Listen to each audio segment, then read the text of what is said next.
Welcome to Science and Christianity, Part 3, Evolution versus Adam. No scientific issue elicits more emotion than the suggestion that humans evolved from lower forms of life. Even people who are willing to accept the evolution of animal life often reject the evolution of human beings. According to Gallup in 2019, 40% of Americans reject human evolution.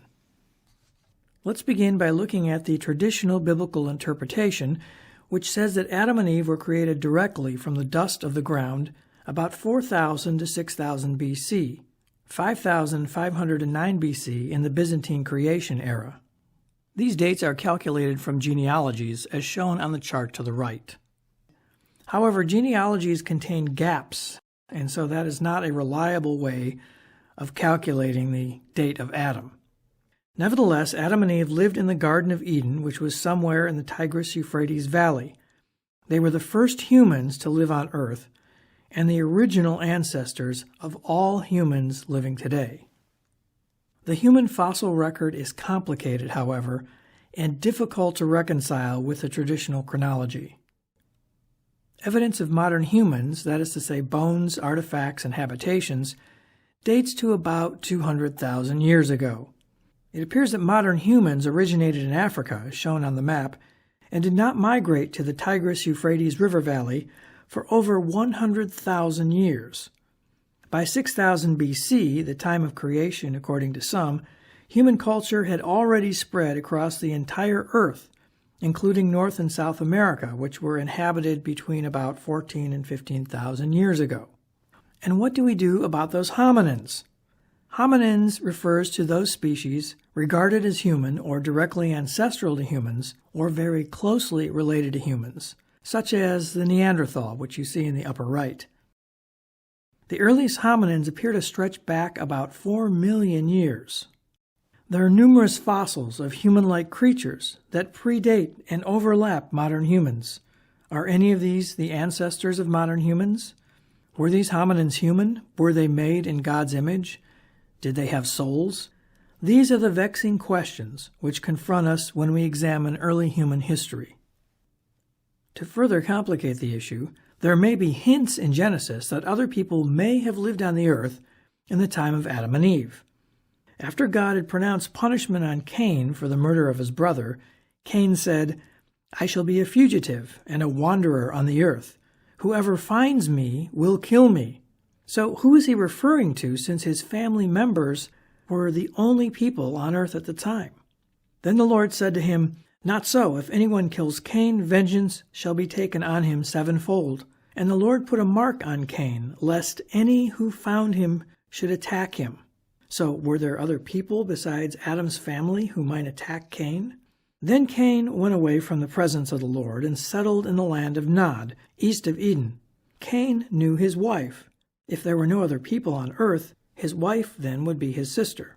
And she conceived and bore Enoch.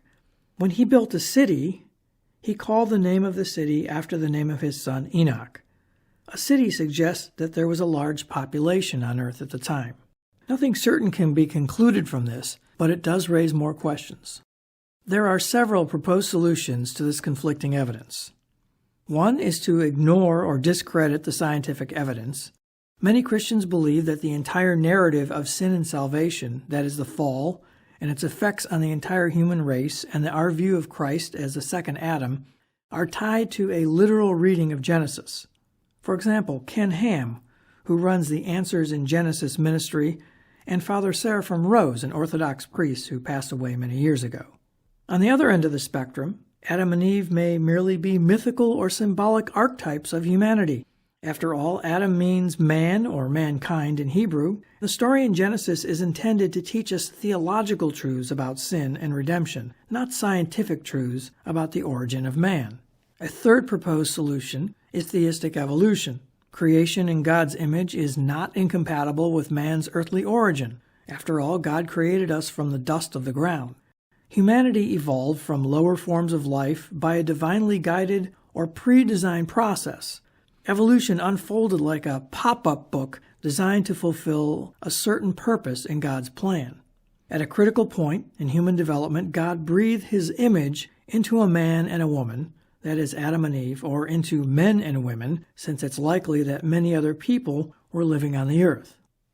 Lastly, there's the suggestion that hominins evolved, but Adam and Eve are a special creation. Sometime in the past, between 120,000 and 6,000 years ago, which is a huge span of time, God created Adam and Eve, who became the original ancestors of modern humans. These then are the conflicting theories surrounding the Genesis account, but don't draw any conclusions until you hear the rest of the story. Though evolution traces human ancestry to ape-like creatures in the distant past, the first link in the chain is broken. The immediate ancestor of modern humans is still not known, at least with any certainty. Evolution also has inherent limitations. It can't account for the enormous intellectual and cultural gap between apes and humans, between simian culture, to the extent that such a culture exists, and human culture. Evolution cannot explain the rapid moral and technological development of civilization, especially under the influence of Christianity and Judaism. How can humans go from barbaric practices like cannibalism and child sacrifice to constructing a community built on love and respect in several thousand years? These changes occur too fast for evolution. Evolution can't explain the human quest for meaning, order, justice, virtue, and the divine. All of these are evidence of God's image. So there is a fundamental and perhaps unbridgeable gap in the evolutionary origin of humans. So what of Adam and Eve? Ironically, the biblical story continues to haunt modern science in unforeseen ways. Genetic studies, it would seem, have uncovered a type of genetic Adam and Eve.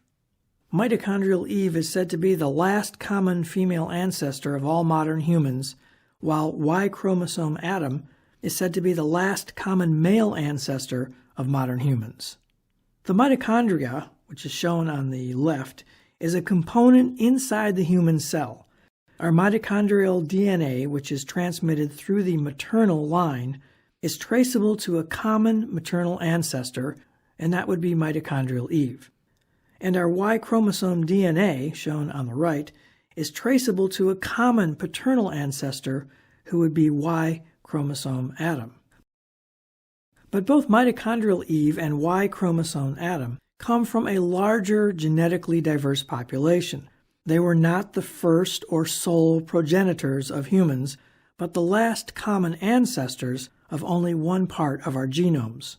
Genetic Adam and Eve did not live at the same time and never met. Estimates place Eve at 180,000 years ago and Adam at 210,000 years ago based on genetic drift studies. Yet this concept of common ancestry still has unexpected biblical overtones. Then there is ancestral or genealogical Adam and Eve.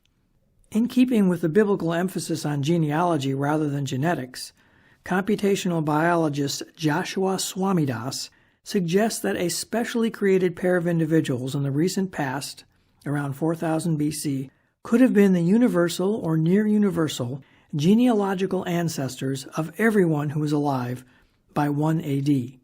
This pair would have existed alongside other people, so they are not the sole and original ancestors of all the humans who ever lived, but genealogically, by the time of Christ, all modern humans had descended from them. Swamidass's ancestral theory is uncontroversial even to atheist biologists, and it preserves the orthodox belief that Adam is, at the very least, the physical progenitor of the godly line of Old Testament saints, which runs through Abraham all the way to Christ. But this is not acceptable to those who insist on a more literal interpretation of Scripture.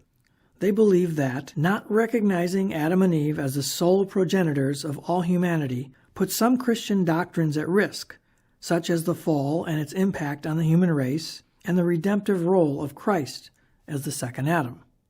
Nevertheless, the story of Adam and Eve should not be dismissed out of hand by science. Not only does it reveal the fundamental relationship between God, man, and evil, which enables us to understand who we are as humans, but it is still inspiring unexpected historical and biological insights into the origins of humans, which science is beginning to unfold. And now you've heard the rest of the story.